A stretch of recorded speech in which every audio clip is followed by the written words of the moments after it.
We're live. Ladies and gentlemen, the dramatic return of Clipper Blog Live from Los Angeles. I'm Patrick James, and joining me, also from Los Angeles, Law Murray.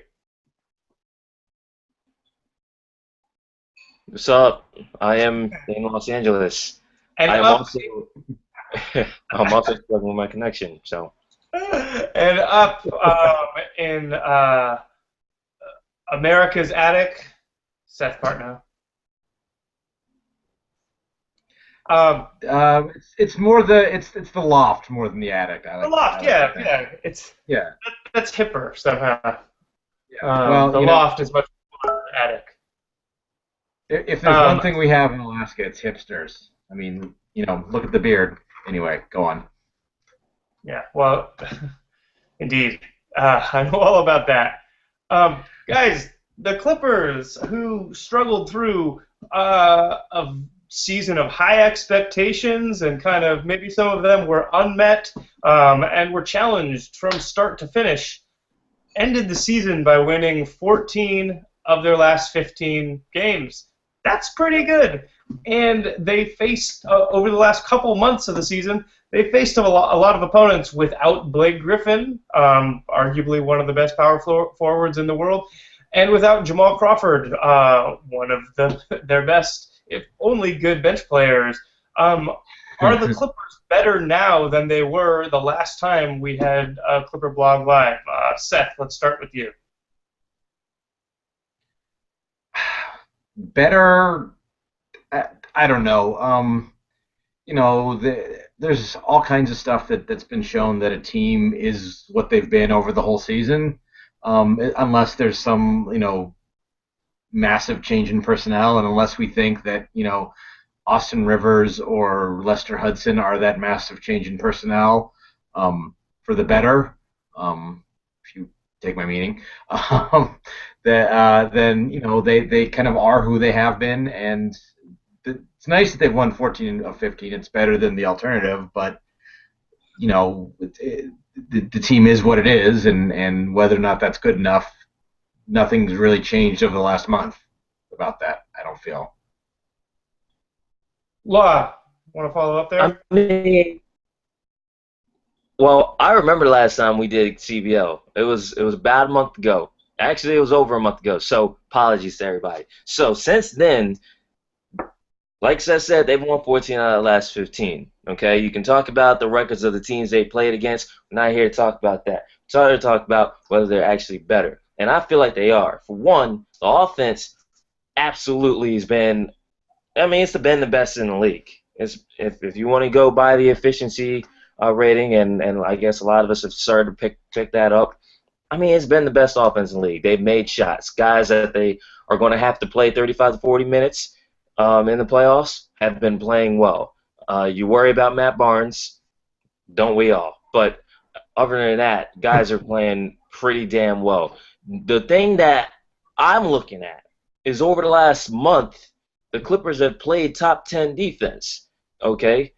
That's the indicator for whether or not a team is going to be able to sustain a run in the postseason for me, a significant one. And this is a vacuum. I'm not talking about are the Clippers better, knowing that they're playing Spurs. I'm talking about in a vacuum because that's where we're starting. They've been better.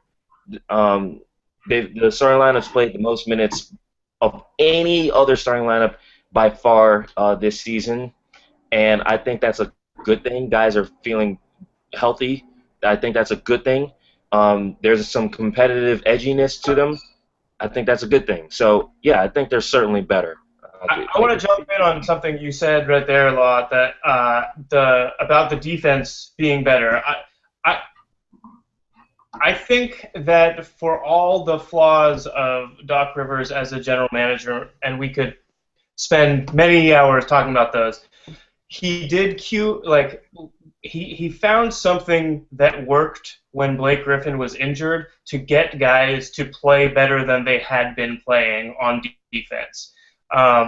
And I don't know what that was, but something got better in the last couple of months of the season. You can attribute it to the people they were playing, for sure.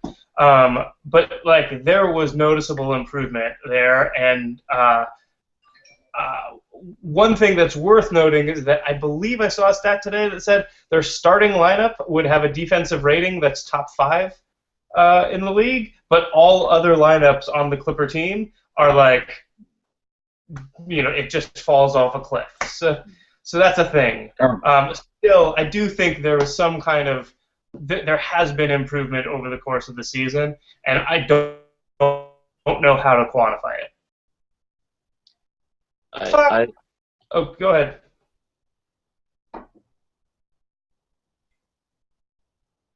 Yeah, go ahead, Law. Well, I was just going to say that is the concern.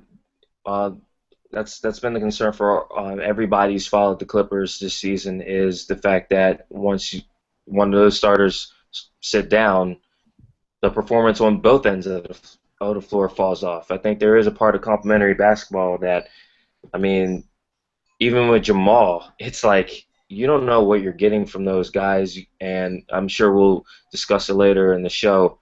But the positive end of that is because guys were able to stay healthy and stay on the floor, and because this isn't their first year with Doc, we're not having the conversation that we had 2 years ago where it was, holy crap, Vinny doesn't know what the hell he's doing.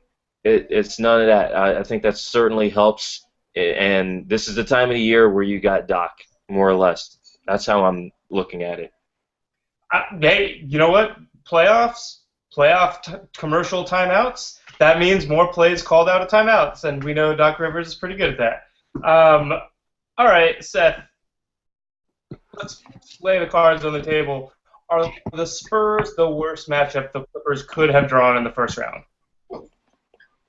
I mean, it could. I suppose it could have been worse, though. Once you take the Warriors out of the they weren't going to finish 8th, so they weren't going to play the Warriors. But once you get past that, I mean, they're the Spurs. Of course, they're the worst matchup. I mean, they have,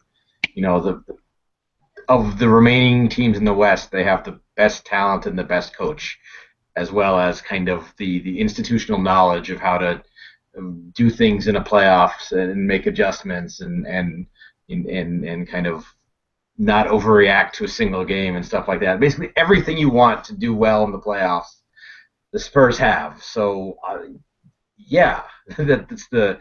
I mean, the one saving grace is the home court advantage, though. I mean, as kind of has been talked about a fair amount all season, and especially in the case for the Clippers, as Blake has called out, I think that the home court advantage is not what it was even a couple of years ago.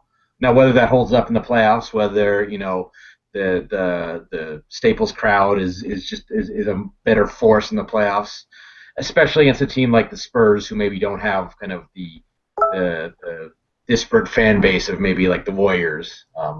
Maybe, but it's still, you can't be happy about playing the Spurs, right? What's the scariest thing about them? Kawhi Leonard. See right here, man. Yeah. Well, that's actually something that Fred Katz, our esteemed colleague who couldn't be here because of technical difficulties. Oh, he's here. He's in something less than spirit, but he's here. Yeah, he got stuck in the Matrix, as he does. He wants to know about Kawhi. Kawhi's the scariest part of the Spurs. How do you explain to the casual fan what he brings and why he matters so much? Like, what is it about Kawhi Leonard that that transcends the 16 points and 7 rebounds he grabs a game? Like, what is it about him that really scares the team, Law? Well, here's the thing that I've always been impressed with Kawhi Leonard is, for a young player, he is very mature, he's very coachable, and he not only fits into what they do on both ends of the floor, but he's the type of player, I mean, when he was acquired / drafted, the Spurs were starting Richard Jefferson at that spot. And so now you got this guy in Kawhi Leonard. It's his 4th season. And keep in mind he was just outside the lottery. He's a guy who it's like he can shoot now. He can handle the ball a little more than what you saw 2, 3 years ago. You know that he's a great perimeter defender, but he enjoys having that role. 2 years ago in the finals, you got a guy who's putting 2010 games up. So he's versatile. He can play the power forward position as well as the small forward position. It's the fact that it's a fit kind of thing. And if Kawhi was out there playing, I want to say the only red flag for me with Kawhi this season has been the fact that once again he did not make it a full season. He missed double-digit games again. Other than that, he's a dream at the small forward position, considering the fact that the Spurs are never going to give the ball to one guy, especially on the wing, and tell them to put up, to pretty much run the offense through them. But he might even be that guy who changes that for San Antonio. Yeah, he first of all, he's the best perimeter defender in the NBA by, at least based on this season, by just I would say a substantial gap. So that's one thing. I mean, had he not missed all the games, I think he would be the runaway defensive player of the year. He still might win defensive player of the year. So there's that. There's also, what Law talked about. The Spurs don't, often say throw a guy the ball and say go get us a bucket. But over the last month, they've kind of, let's see if we have this. Kawhi, go get us a bucket, and then he has. I mean, now he's, he came into the league, he finished on the break, got putbacks, then he added a corner three. Then he added a post-up game. Now he's running pick and rolls. He's splitting double teams in pick and roll, getting into the middle of the floor, making a play. I mean, it's he's a terrifying player who is gonna get, if he makes it through the full season next year, is gonna get kind of MVP notice next season. So okay, fine, he averages 16 and 7, but part of that is they're the Spurs. They don't play anyone big minutes. He's just a spectacular player who quite possibly will be, as good as Chris Paul is, quite possibly be the best player on the floor for most of the series. And he is not going to say a word to you while he does it. Silent killer. Silent killer. Motivation, man. Well, the thing is, I think it might have been their blog father, Kevin Arnovitz, who mentioned recently that when he talked to a bunch of NBA players around the league, and they were talking about Defensive Player of the Year, it's like people are a little scared of Kawhi. He didn't say which guys are scared to go up against him. It wasn't the point of it. But it's like there are guys that lots of NBA players will be like, oh, yeah, that guy's a good defender. Yeah, that guy's a really good defender. And then there are other guys that are like, it messes with me. And Kawhi is one of those guys that messes with you. Not in the mind games way, just in I don't know how I'm going to get by him. And it helps that Danny Green is on the wing too because he's a very good defender. And it helps that Tim Duncan is down low. It's similar to the Warriors in the sense that you have a bunch of good defenders, or at least 3 or 4 next to each other at the same time. So they kind of build off each other. But I think that's just the thing with Kawhi is that he really, really messes up what you want to do, and he disrupts things. And so that 16 and 7 is kind of like the opposite of the Russell Westbrook man on an island theory. Now, so Westbrook maybe. Don't make me cape for Russell here, but go ahead. Well, no, I'm just saying that because Westbrook has to spend so much of his energy being the entirety of the offense, his defense looks a little bit bad right now. And so all I meant was Kawhi's numbers in the way that someone who analyzes a box score for value be like, he's not very good. He's only 16 and 7, but that's because he's putting so much of his game into the defense. And I think, I don't know, that's all I meant, was not that. Yeah, no, I understand. No, but the thing is, if you start to, I don't want to get too deep into the analytic weeds, even though that is my bag.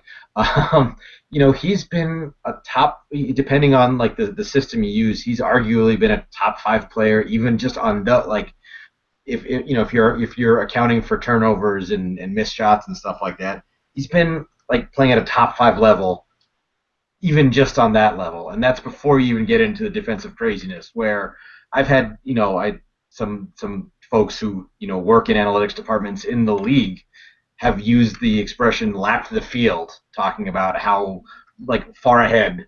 So I don't want to sound like I'm this is not Spurs blog live, but Kawhi Leonard is the real deal. Agreed, but it isn't Spurs blog live. So let's talk about the Clippers. They won 56 games. You don't do that by accident. What's scary about this team? Well, what's scary about the Clippers specifically? Yeah, what's scary about the Clippers? Like, San Antonio is not excited to be playing the Clippers. Let's not, they might be, depending on how you look at it, the Spurs might be favored, but they're not. I'm pretty sure that Greg Popovich isn't like, oh, sweet, we get to face Chris Paul, Blake Griffin, and DeAndre Jordan right now. Well, it's not just Chris Paul, Blake Griffin, and DeAndre Jordan. Mm-hmm.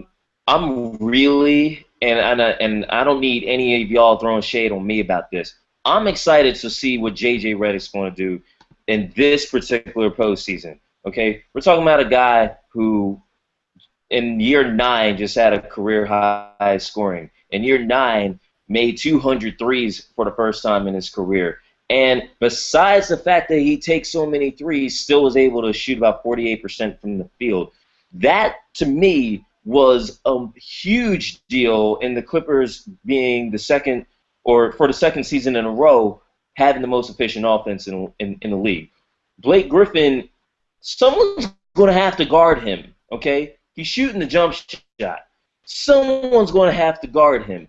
He's had huge games against Timmy and the Spurs. And so you're like, well, shoot, you got a guy in DeAndre who's going to be around the basket after shots. The few that the Clippers miss, relatively speaking. You got a point guard in Chris Paul who abhors turnovers and is just really intent on protecting the ball, but also, at the same time, he's been a little bit more willing to give the rock up in certain situations. So he's not as taxed, even though he's coming off of his first 82 game of the season. Everything that's scary about the Clippers has to do with the fact that this starting lineup is a crusher, okay? And you got 5 guys contributing. Well, 5 if Matt Barnes can get his March stroke back. If that happens, now it's like, well, shoot, you got this guy shooting threes. You got this guy running around curls, getting great shots. You got a premier point guard still. You have Blake who's making 40% of his long twos, and you've got DeAndre inside. That's scary. That's a lot, and that's a lot to think about for San Antonio. We talk about DeAndre Jordan, maybe not in the same kind of breathless, hushed tones as Doc talks about him as a defensive juggernaut, but we talk about him on defense more than we talk about him on offense, but in some instances, he really contributes more to the Clippers' offense than he does to the defense. Not always. I mean, he was number 1 in defensive win shares, and that's not meaningless. You could argue that it is, and that's an argument that we could have at a different time. But that doesn't come from nowhere. He has a big impact on the Clippers' defense, and he matters. However, the things that he does to the offense when he's on the floor are really, really important to this team.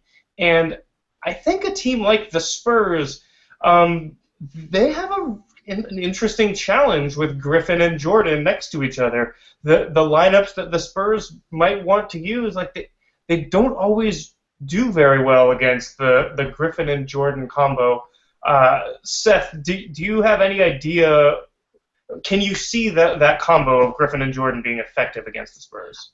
I think so. I mean, we talk a lot about floor spacing is a big thing now, and with Redick and if Barnes is shooting decently on the wing, that's floor spacing. Well, Jordan kind of provides floor spacing. He doesn't space out to the 3-point line, but his ability to catch and finish, he actually is like almost vertically spacing the floor, if that makes sense. We've seen the play 100 times. It's easy to see. They run a mid pick and roll for Blake, and he gets the ball at the free throw line, and a defender steps up and he throws a lob to DJ, and so if now that's the guy who's going to help, but he can't help because he's going to get dunked on if he takes one step up the floor. I mean, yeah, that does for a team that wants to make smart rotations. All of a sudden, his ability to shoot 70% at the rim is kind of slows that rotation down a little bit. So yeah, and I would absolutely agree with you that his contributions are almost greater on offense than on defense for the Warriors, and specifically his ability to play off of Paul and Blake's passing. Yeah, I'm glad, Seth, that you brought up Blake's passing and the chemistry that they have, because one thing that is a concern when you have two big men that don't necessarily, stretch the floor with their shooting is, okay, do they still complement each other? Can you still put those guys on the floor and have them be effective offensively? No centers played more minutes per game, or total minutes, since DeAndre played all 82 games, than DeAndre Jordan.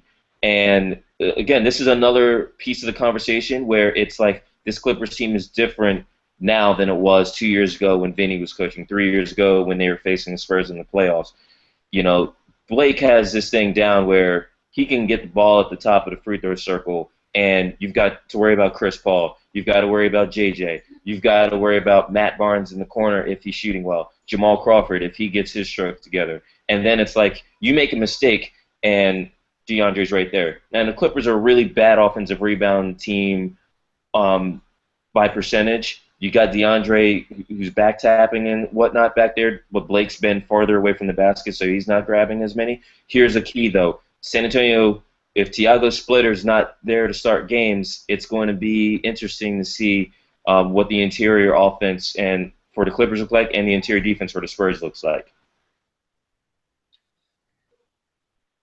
Yeah. Just quick number, and just answer with just the number and whether you think it's a good thing or a bad thing. So just say number, and then that's good or bad. How many free throws a game is DeAndre going to attempt, Seth? 12.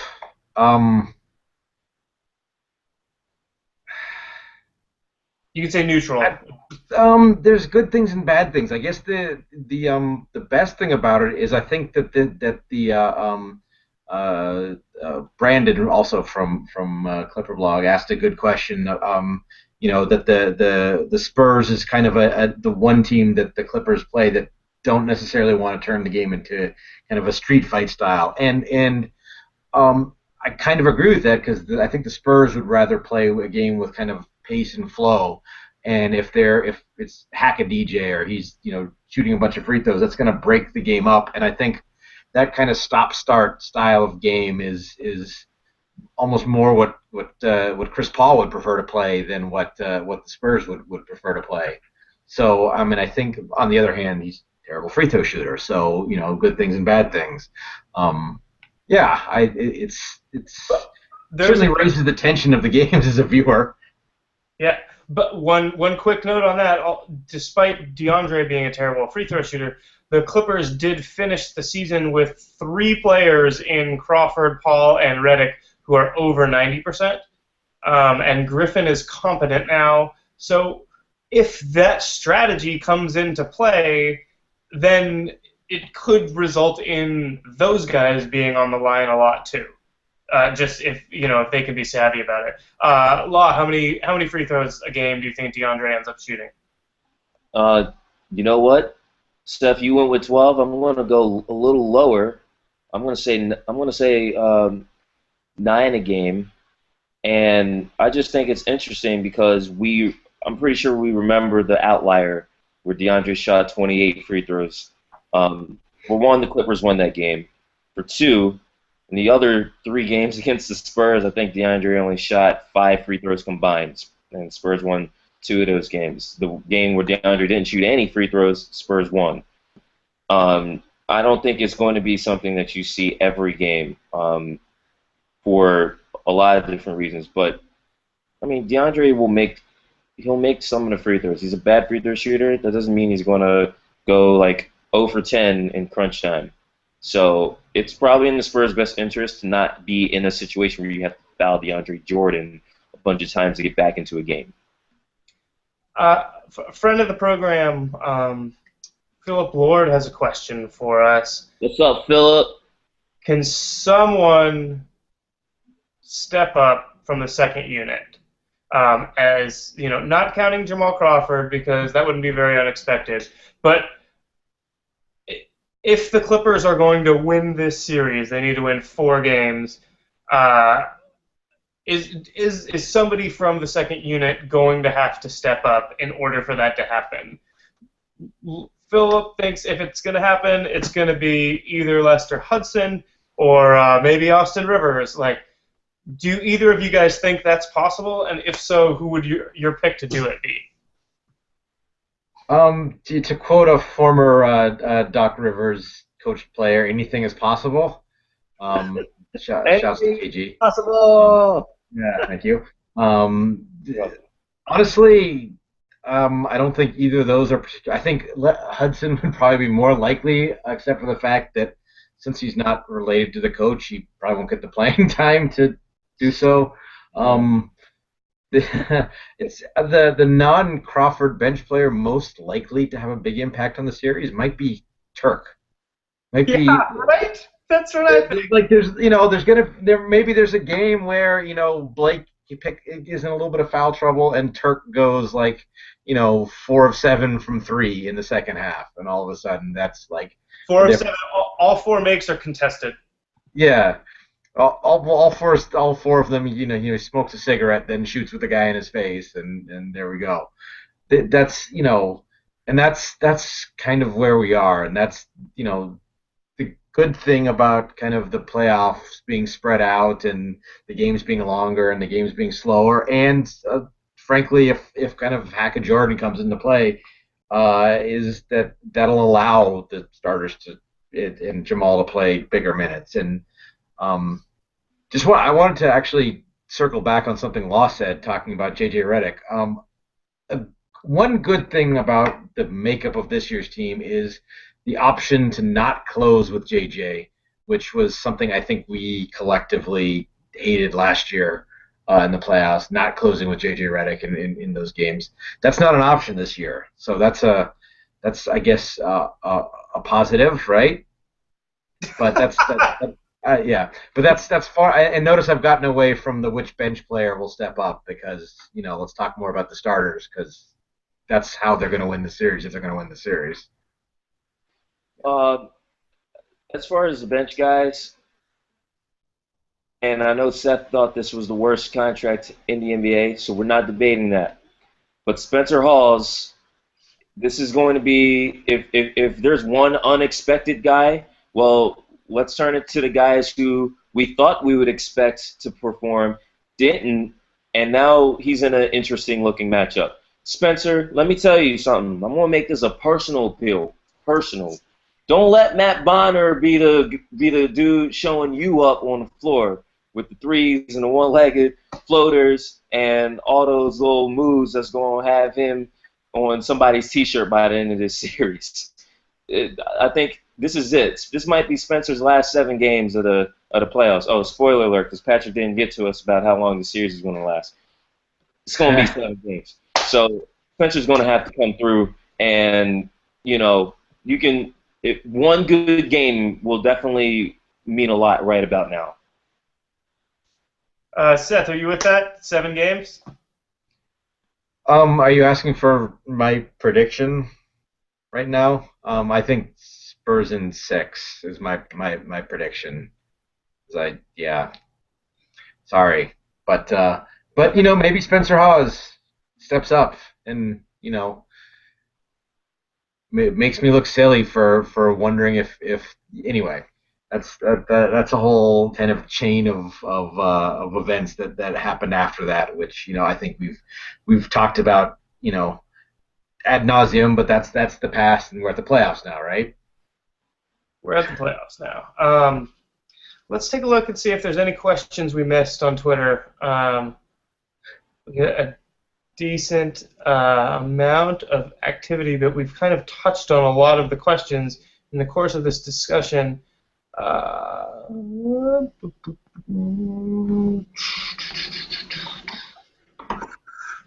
Hey, well, in the meantime, while Patrick's going over that, I mean, I do think it's going to be 7. I'm with Seth saying that I think the Spurs are going to uh, be the eventual ones to take this. I think that the Spurs team can do what the 94-95 Rockets did, and as a 6th seed, go through an incredibly challenging field and get back to the NBA Finals.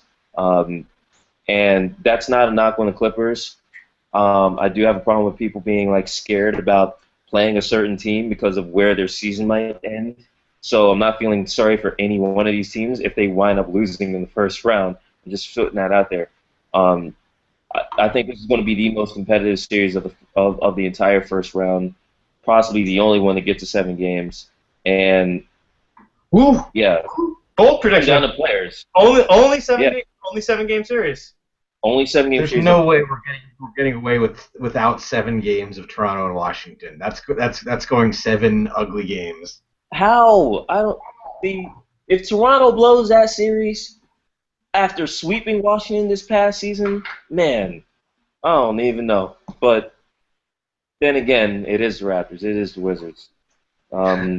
They played a little better. I know they were horrible in March, but played a little bit better towards the end. But yeah, this series though, San Antonio and LA, this is a real treat. Seth, I know you're excited for this. This is a real treat. I'm really excited for it. The team should be really excited for it. This is, no need to avoid each other. Let's play some basketball. And it'll be amazing for whichever team comes out of it. Yeah, this has, even though perhaps part of my picking that way is like, a Spurs first round loss here would sort of feel, end of an era ish, and that's hard for me to. We've been predicting that for so long that wouldn't actually believe it until you saw the house fall on the Wicked Witch, until you saw the feet sticking out from underneath the house. And so I guess I almost need to see it to believe it, and then still remind myself it's true. So, but yeah, no, it's obviously it's a tantalizing matchup, and really, I mean, it's a very interesting style matchup too, just in terms of how the various players in the two teams kind of will run into each other. We have some questions from the website. Let's go through them and try to move through them quickly because we have a handful. So, real quick, an unnamed but curious contributor wants to know the Spurs only 22-19 on the road, pretty pedestrian road record. Though anything over 500 is pretty respectable. And they have a surprisingly bad record in close games. I'm throwing you a lob here, Seth.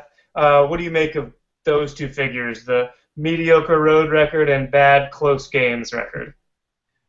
I mean, the close game record tends to be pretty a random thing, so we overstate the importance of a close win in the regular season when in reality your margin of victory or your net margin is probably a better indicator of playoff success. Yeah, and is that right? Yeah, and especially, we were talking about the Spurs, like, since Kawhi came back, they've been, like, the Clippers have been very good all season, but the Warriors have been kind of at the top level, and kind of since that mid-January when LeBron came back from injury and Kawhi came back from injury, the Cavs and Spurs have been right there with the Warriors since then.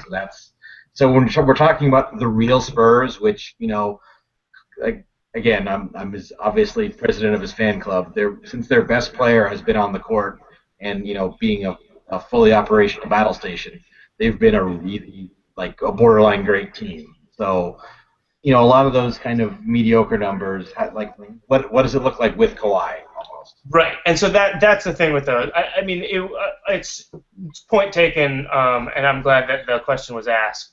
But if Kawhi's there all season long and healthy, I don't think the road record looks like that, and I don't think they're in as many close games. Is the difference, regardless of whether they lose a close game. Ethan Sherwood Strauss, other friend of the program, is fond of pointing out when his team wins or loses on a game winner, you don't think any differently of the team based on whether that shot drops or falls. But we always do, though. PC. Oh, sure, in our hearts, but in our minds, it's different. Right. Compartmentalized. Speaking of the real Spurs include a guy named Tiago Splitter.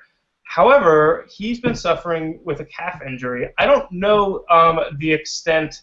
I haven't looked. I don't know how many games he's expected to miss in the playoffs, or what an update is. So I apologize for that. But I thought Pop said that if the yesterday's game had been a playoff game, he would have played. I thought that's what he said. But who knows with Pop, obviously. But there's no reason to doubt that, I guess. How much would we think that would matter one way or the other? Like the presence of Splitter against the Clippers. What do we think? What do we think he changes for the Clippers, Law? Well, the biggest thing is Tiago is probably the biggest under the rim player I've ever seen. That's for one. Number two, we talked about earlier in the Clippers. The thing that Tiago Splitter gives Greg Popovich is flexibility with his big men. And so when you've got Tiago, he kind of protects Timmy a little bit. Okay, lets Tim be a shot blocker. You're not worried about Tim having, Tim never is in foul trouble. I think it's one of the greatest things about Tim Duncan as a defender that doesn't get talked about. His blocks to foul ratio is incredible. Aaron Baines has developed nicely for a guy who wasn't guaranteed to even be on the roster last offseason. He's probably going to get starts because you can't exactly mess around with those small too often. But, yeah, it takes away one of your bigs. It takes away a guy who you can finish. It takes away a guy who can fit into the offense. He slides really well off the ball around the basket in a way that Baines is better, but not, he's not Tiago. He's not as smooth. So, it's just about line of flexibility. He's not a make-or-break player, but, he's a guy who they've won with, obviously. Yeah, and also he just gives the Spurs, that other way to play. They can go big, they can go small. Like, I'm wondering how much time they're going to spend, playing, Kawhi at the 4 maybe. But also if they want to match up big and put, Kawhi on, Tiago on Blake and match up with DJ, they can also do that. And he like Law said, he's better than Aaron Baines, so that would just be a more effective, two big lineups. Hey, pivoting away from the Spurs big lineups, Jesse Bierce, who is at Clipper Guy, says, "Hey, not really enjoying this doom and gloom." He thinks the Clippers are going to win the series. Let's each give a reason why the Clippers could win the series. Law. Go ahead, Seth. The easiest way they win the series is Chris Paul dominates the Spurs point guards. That's the clearest advantage that the Clippers have, especially with Tony Parker maybe having fallen off a little bit this year. Yeah, I'm gonna jump in. I think that's a real thing. Tony Parker is one of these players that seems to do really well against the Clippers, and then you get someone saying, like, see, he's better than Chris Paul, and then you're kind of like, okay, let's put Chris Paul on the Spurs and see how many more titles they have. Look, I think there's a clear matchup advantage there. The worry is that the Spurs find a way to put Kawhi Leonard on Chris Paul and kind of blow up pick and rolls. But if that's the case, then it's like, okay, Blake Griffin is in position to really have a big impact because if he's not being, I don't know, I think there's the individual guys on the Clippers have this offensive leverage, and I think they can really, really make the Spurs sweat if they get off to a quick start. Um, we've seen it. We've seen the brutal machinery that is the San Antonio Spurs over and over again. It's just devastating in its beauty. But the thing is, the Clippers aren't some it's not like they're some young upstarts at this point. Like they're an elite offense, and I really think that they can give the Spurs a run for their money. Law? Yeah, look, I mentioned that at the top here. If the Clippers if they get shots and they're hitting shots, it's going to be a very difficult out for San Antonio. Okay? In fact, you know what? I'll give Jesse Beer, he asked that question, I'll give him credit. Because one thing that I was at Clippers practice today, and I think people have to understand that the Spurs are the 6th seed and the Clippers are the 3rd seed, okay? Like, the Clippers are the team with the home court advantage. The Clippers are the team that split the regular season against the Spurs. One of those wins came with Blake Griffin out. Another one of those wins came in San Antonio on the second night of a back-to-back. So there's no fear factor here. There's no, they probably can't do it. They absolutely should be expected to beat the Spurs. They should be expected to. They're good enough at the point guard position. They shoot the hell out of the ball, and you've got a power forward in Blake who we've already talked about. He's put up numbers against his team. There's your hope right there. I don't want to say this is doom and gloom either. It is very much worth pointing out that the last time the Clippers faced the Spurs in the playoffs, Blake Griffin was decidedly injured. He couldn't move laterally. Like, he barely made it through that Memphis series, and he had never been in the playoffs before that. I don't think Griffin is scared to play the Spurs right now. That's not I mean, who knows? He and I haven't shared a candlelight dinner where he told me what his greatest fears are. But that also means he hasn't told me his greatest fear is playing the Spurs. So as far as we know, he's not scared of them at all. Look, I really think this as bad a matchup as the Spurs are for just about any team on paper, it's a great matchup for Griffin. Like especially because of what Jordan does to their offense against the Spurs big man. I could just see them. They could have the opportunity to really score like crazy down there. What's going to be interesting, given that we probably expect to see Leonard guarding Chris Paul at some point, is if Danny Green is guarding Redick, what does that do to the offense? Is Redick coming off screens and getting an open look? Are those curls being shut down? I don't know. I don't know the answer to that, but I think that's going to be really interesting to see. And of course, the bench. It'll come down to at some point. One team is really. I have. If you want to talk about doom and gloom, like a vision of Patty Mills scoring 15 points in 3.5 minutes on Austin Rivers. That's just playing on a loop in my head, and I don't know why I can't get rid of that, but there you go. maybe that won't happen, but I think that's something we're all sort of rightly afraid of, isn't it? I mean, that's among the bad things that. Yeah. Well, you know what though? Here's the point that you bring up that in this near hour, we probably haven't touched on enough. What do you think, Seth, is going to be the Spurs' bread and butter offensively against the Clippers defense? Because we talked enough about Kawhi's impact defensively, Danny Green's potential impact defensively, Blake and DeAndre offensively versus Timmy and the big men that the Spurs have.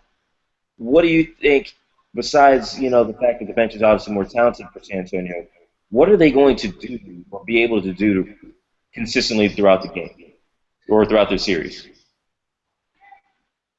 Um, First of all, I think we're going to see the healthy dose, especially when he's playing at the three of Leonard post-ups. I think that he's just a little too big for Matt Barnes.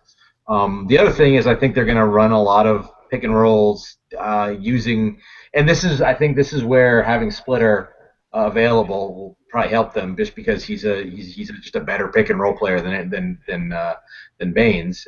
They're going to run a lot of pick and roll using DeAndre's man as the screener to kind of try to pull him away from the basket. Those are the kind of the two things that I think they're going to try to do a lot of, and then they're just going to do beyond that just kind of the normal Spurs, a lot of ball and player movement, and make a lot of small good plays, and kind of hope that they force some breakdowns, even though the Clippers have solid defenders in Redick and Barnes.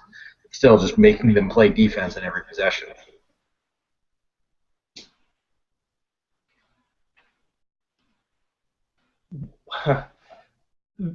No matter what the Spurs do on offense, none of it will be as offensive as what happened to the Clippers last year in the playoffs, we can hope.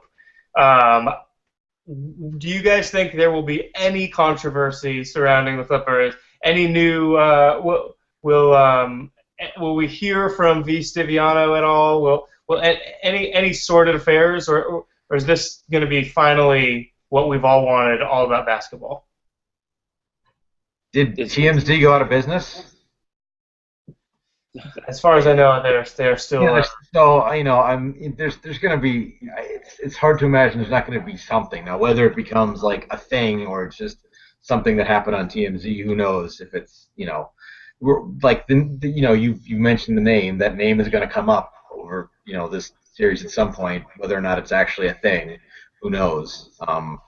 The kind of the controversy seems more likely to be self-generated almost, and we've kind of observed kind of the Clippers kind of composure issues with the referees and opposing teams, and that's something that almost will be the bigger, even though it's a basketball thing that's like not actually part of the play, and that seems like that's going to be the likely to be the biggest kind of story or non-story, right?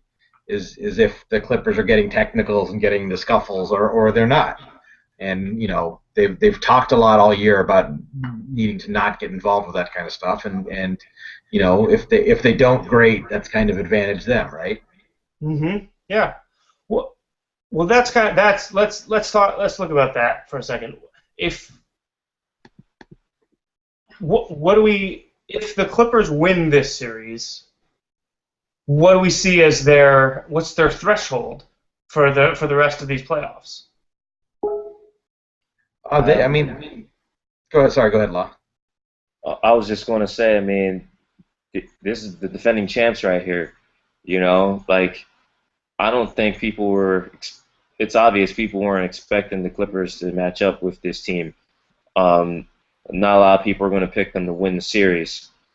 If they can get by the Spurs, then you got to really ask, well, why can't you win a championship? Why can't you, figure out a way to knock off whoever wins the Rockets-Maverick series?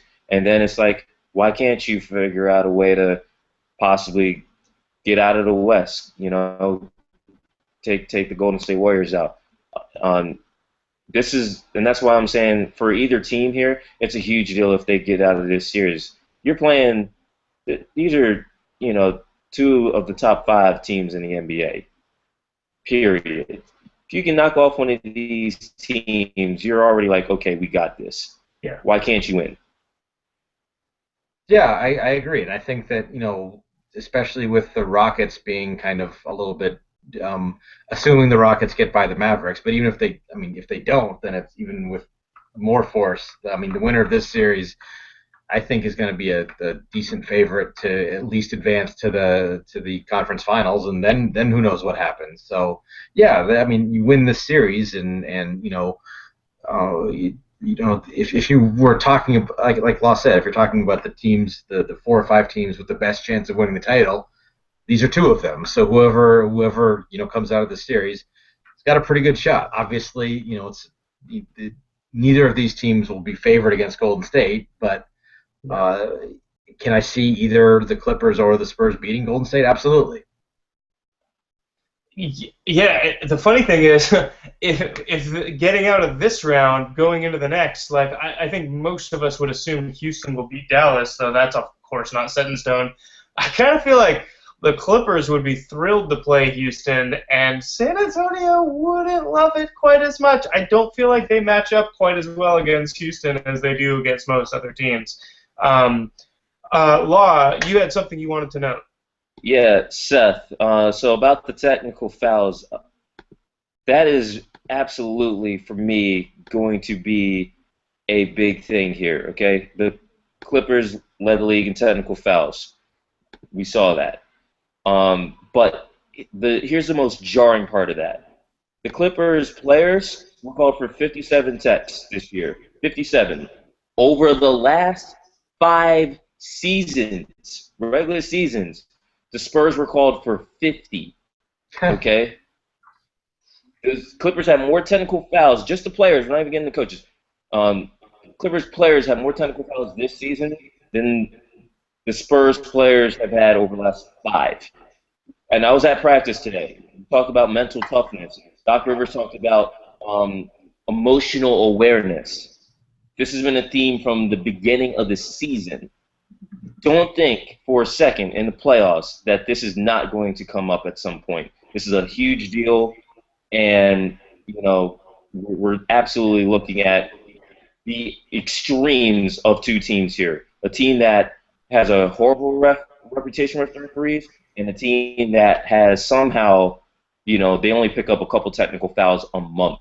So, and DeAndre Jordan's in a contract year.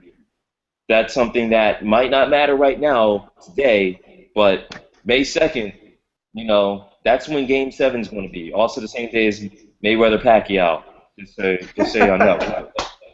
That night, who knows, man? There's going to be some thoughts. There's going to be some emotions.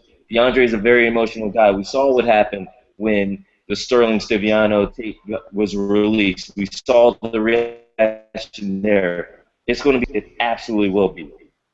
And we'll see if there's an advantage for either one of those teams or if it's just an afterthought. I believe I saw a stat that said, and I wish I could credit it, but it might be wrong, so they might not want the credit if I'm wrong, that like a quarter of the technicals in the season happened in Phoenix versus Clippers games. No, they happened in games featuring either or both teams. A quarter of all non-defensive 3 seconds. So not just the 4 games they played. No, yeah. There were a ton that would be amazing if that were a real stat, though. There was something like 15 or something in the 4 games they played. So there were a lot, but those were the they're not quite the Rasheed Wallace Trailblazers, but the Clippers were pretty historically not good in terms of that. Okay, but good news to touch back on an earlier point. At least this isn't going to be a street fight. So that might be a few fewer techs than it could have been if they were playing, I don't know, Memphis. We've gone way over time, so let's close by just saying, what's the one thing you most want to see from the Clippers in this series? Seth. And then Law. I think the one thing I most want to see is J.J. Redick closing playoff games for them. I feel like that's kind of money we left on the table, or the Clippers left on the table. We just left on the table last year, and it would have helped them. And just kind of want to see that little adjustment made, and then let the chips fall where they may from there. I don't mean to be a troll, and so don't take it as that. I want to see Chris Paul play his best in the last 5 minutes of these games. If the lasting image of last season's playoffs against Oklahoma City were the mistakes at the end of Game 5 and throughout this season, The fact that Chris is so great at controlling the rock, except for those crunch time possessions. He's got this match against Tony Parker. I want to see him absolutely end this silly discussion about who's more effective for their team. So that's what I want to see. That's what I'm looking forward to. I want to see something simple, and I'm going to close on this. I want to see Blake Griffin engaged on defense and rebounding, and I don't care about the total number of rebounds he gets, but I want to see him grabbing the ball on the defensive end and running up court with it, grabbing a defensive rebound and running up court with it, like leading a break. I think that's when the Clippers are the most dangerous and they strike the most fear in the hearts of their opponents. When Blake Griffin has like space in front of him and speed behind him and players on the wings, I think that's when teams start backpedaling, they start fouling, he gets going to the free throw line, and then they're reacting as opposed to dictating what people want to do. It's not an oversimplification. I just want to see the Blake we know he can be. And I want to see some victories. For Law Murray, Seth Partnow, and everybody at Clipper Blog, it's time for the playoffs. We'll see you again soon. Playoffs. Playoffs. Playoffs. Okay, guys.